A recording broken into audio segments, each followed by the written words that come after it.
What's up guys, it's me Jeremy. You know, League was started so long ago that there's really just been thousands of tweaks to champions throughout the years, so we wanted to take a deeper look and figure out who overall has received the most buffs in League of Legends history. And we already did this kind of video for the nerfs, and we made this kind of video for the most nerf champions a while back, so once again here's how we're going to do this.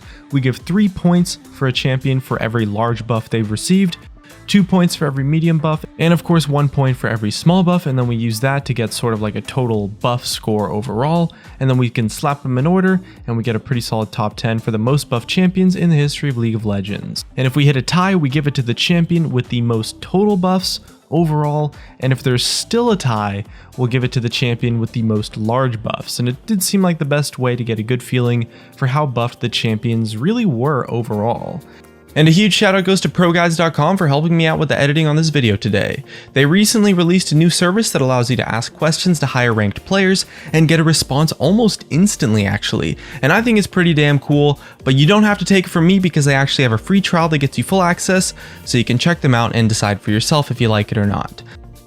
And as always, if you guys enjoyed the video, definitely hit that like button, and if you don't, the dislike button's right next to it, so feel free to hit that one too.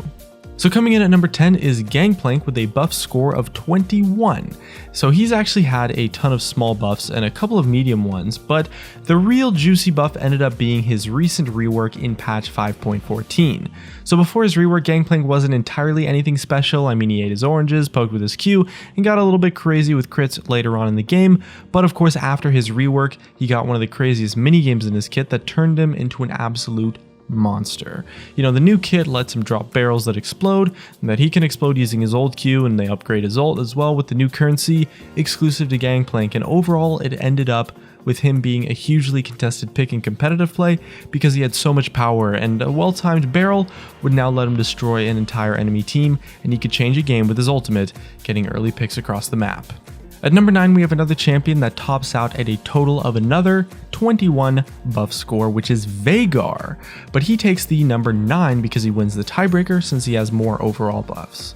So most of his buffs were kind of small in season 1, just playing with his numbers to make him a little bit stronger, and he got a couple of medium buffs here and there, but the really big game changer was one massive buff that he received on patch 94. The idea was to change him to make him become this AP abusing god, so it started by changing the way his Baleful Strike granted mana and gave him bonus ability power for each champion kill. Next up, his Dark Matter was made more spammable and cheaper to use, although at the cost of a little bit of damage, but still worth, and it was a great buff overall. And his Event Horizon, aka the Global Cage Stun of Doom, had just 3 buffs across the board as well, with a higher range, lower cooldown, and cheaper mana cost. And last but not least came to his ultimate. It used to have all this mana related mechanics that were scrapped, and instead it was changed to deal up to 500 base damage and 80% of the ability power of Veigar and his target. So if you're an AP target, you're just dead to his ultimate pretty much. It was a pretty huge buff for Veigar at the time, and only one of many, and it puts him at number 9 on our list. Master Yi's on our list at number 8, who had one more buff than Veigar, but with the same overall total buff score of 21.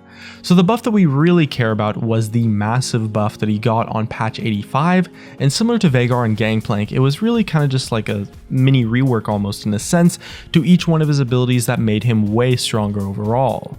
All of his ability cooldowns were reduced, and his ultimate now reduced his cooldowns further when he picked up a killer and assist, so he became way more spammable and focused on using his abilities rather than just right-clicking overall.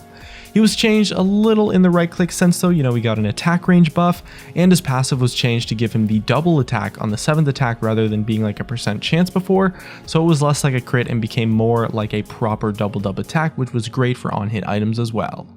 At number 7, we have Akali, and she had a total buff score of 22. You know, unlike our previous 3 champions who had just a ton of small changes, Akali had 3 really big buffs that push her ahead in our list. The first one was in early season 3, and it was where they made her passive really powerful. So instead of needing any ability power or attack damage to start getting the benefit of it, it was just immediately effective at level 1, and this made her early game way stronger because instead of having to take random runes and items for the AP or AD to trigger one of the twin disciplines, she could just build whatever and get access to her passive straight away. And she still lacked the utility to be super useful, but in patch 307, she got a second huge buff, which was vision in the area she throws her shroud, and a reduced cooldown on the charges for her ultimate, so she could jump into a target a lot more often and use her shroud to see someone over a wall. And she had one last change that was really game altering in patch 5.9, which was when Akali was turned into the god tier Sunfire tank build because her E just became crazy spammable, and instead of building AP and assassinating, now she could just follow people around and tickle them to death using her E. At number 6 we have ChoGath with a total buff score of 22, so tied with Akali, but he did have one extra buff than Akali did, so he takes the tiebreaker. His big buffs were actually around the time of Season 1, starting with a new voiceover. A huge buff, right? A new voiceover, yeah! Just kidding though, but in the same patch, his rupture was made a lot bigger, his feral scream was given tons more damage, and his vorpal spikes gained more range so that they could also poke way better. His raw stats got improved as well: move speed, base damage, attack range, mana per level. It wasn't really far enough though, so a while later in 144, he even got some more impactful buffs. Buffs like giving him more range on his auto attacks the bigger he got from Feast, reducing the cast time and delay on Rupture so he could knock people up more reliably, and speeding up his Scream animation. Around that time, ChoGath started being able to combo way more effectively, and he became a lot closer to the off-meta AP one-shot god like he is today. Beating out ChoGath to the number 5 spot was Garen, who had the same buff score and the same number of buffs overall, but Garen has more big buffs overall, so he takes the ultimate tiebreaker. These buffs were a little bit more spread out, but the latest ones were probably the coolest. You know, in patch 417, he was given a buff that made him regen health way more effectively overall, which was kind of just iconic for him, so it was a really welcome change. And then of course, in patch 516, a season later, the Juggernauts update gave him a crazy new powerful mechanic, which made Garen this hero of justice that just marks a high priority target and gave all of his abilities true damage against that target, the villain, including his ultimate. And it's kind of busted, especially if he dies in lane and ends up marking his lane opponent. Hitting the most buffs so far, we've got Nunu at number 4 with a total buff score of 24. So our focus is on the massive buff that he received in Season 1, and this important buff was actually kind of simple. His Consume could dish out more damage to monsters, and the cooldown was reduced, and he also got a minimum damage on his ultimate and a maximum damage increase when it's interrupted. Before this, his ultimate would actually deal 0 damage if it got cancelled, so overall, it really just helped sort out a lot of his issues mechanics wise, and it made him a much more effective jungler and made his long ass cooldown ultimate a lot more powerful when it actually got cancelled in a fight. Warwick's coming in at number 3 with a total buff score of 26, and he had 2 just sick buffs that make him way better as a champion overall. The first one being his ultimate being made to work with on-hit effects, which gave him a ton more power when he jumps on someone. And then later in patch 75, his ult was hit with a few rebalances because of the last one, but his Hungering Strike got buffed as well, which really just shifted the power a bit by giving it less cooldowns and stuff like that.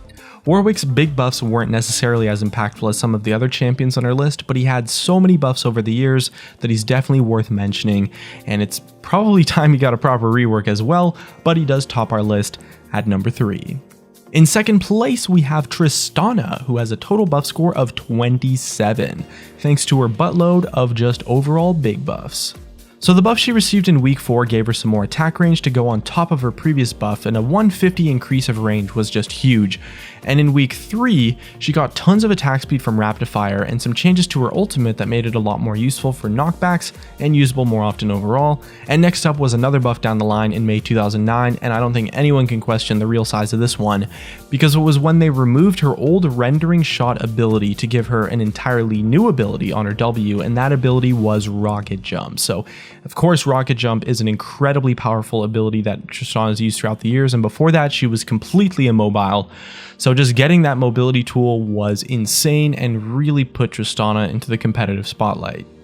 And taking home our first place as the most buffed champion in League of Legends history, we have Sivir, who has a massive buff score of 27. Again, tied a little bit with Tristana, but she has more overall buffs, so she does get the tiebreaker.